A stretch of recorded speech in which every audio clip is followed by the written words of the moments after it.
Today's gospel, my dear friends, speaks of the widow of Zarephath, to whom the prophet Elijah was sent by God to help her and her only son in their time of need.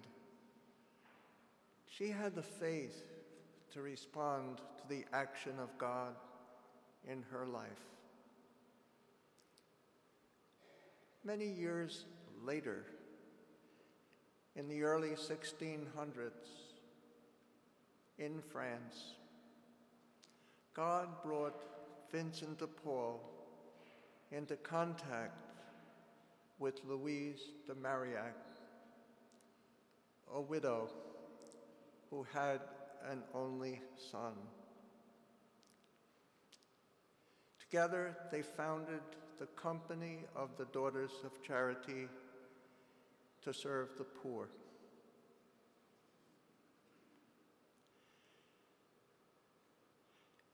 While she may be embarrassed because she is present, I am very indebted to Sister Patricia Evanek, a daughter of charity here in Germantown, who is working with our college students. I'm indebted to her knowledge of St. Louise, and I pass that on to you today. Her special relationship, Louise's, with the Blessed Virgin Mary, the Mother of God. Some background. Unlike Vincent de Paul, who came up through the ranks of poverty, Louise de Marillac came from high society. Though she didn't fit entirely within those ranks, she was born out of wedlock, the illegitimate daughter of a French nobleman,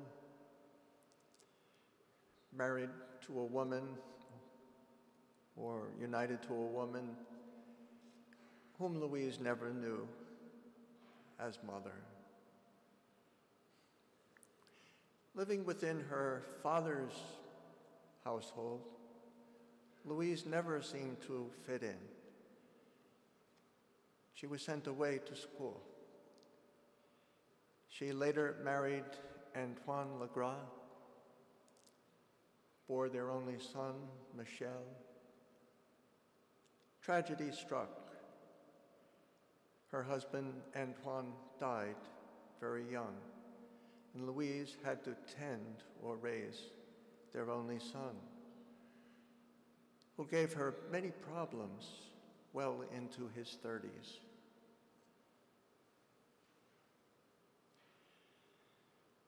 Rather than getting overwhelmed or becoming bitter at her lot in life, she turned herself to helping others, reaching outside herself, especially the most abandoned in her day, the sick, poor.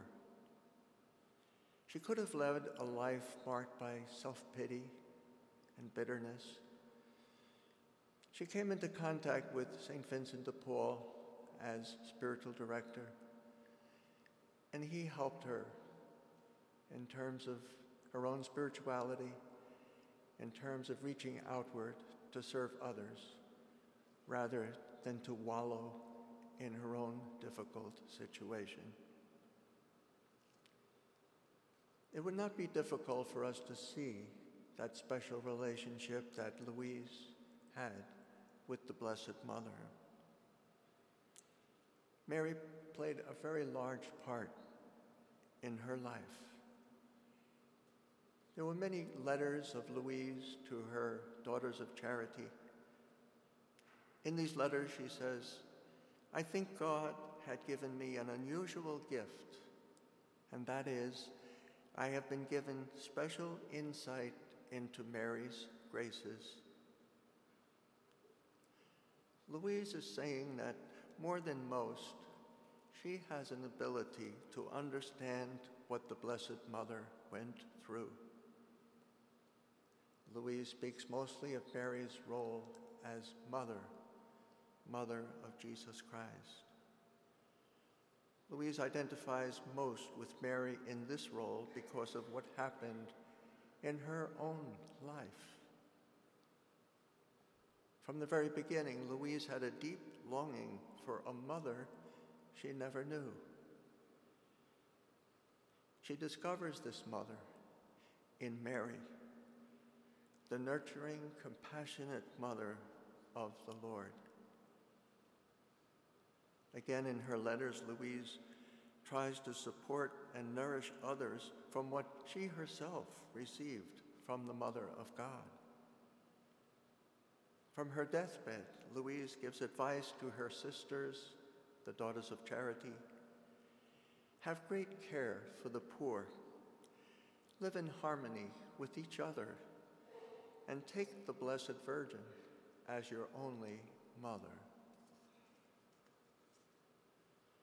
Another reason Louise identified with the Blessed Mother revolves around the kind of suffering that Mary went through.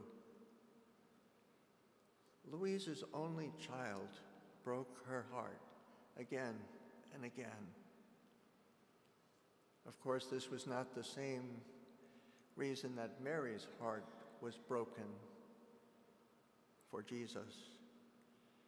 Nevertheless, Louise's pain was severe and enduring.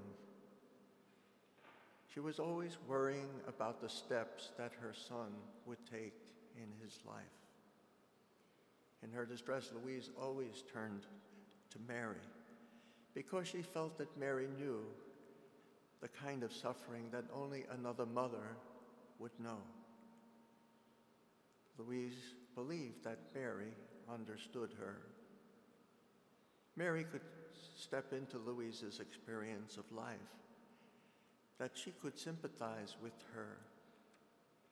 Louise would speak of Mary as the mother of consolation. Louise is a saint. Her feast is on Thursday, March 15th. She's a saint that could lead us closer to Mary. She would tell us to understand Mary from within our own life's experience. She would have us believe that Mary encourages us from her own experience of what she herself went through. Louise offered the company of the Daughters of Charity to the care of the Blessed Mother. And to this day, on January the 1st, that's the feast, the solemnity of the Mother of God, the sisters dedicate themselves to the protection of the Blessed Virgin Mary. My dear friends, may we continue to take Mary as our loving mother in our lives.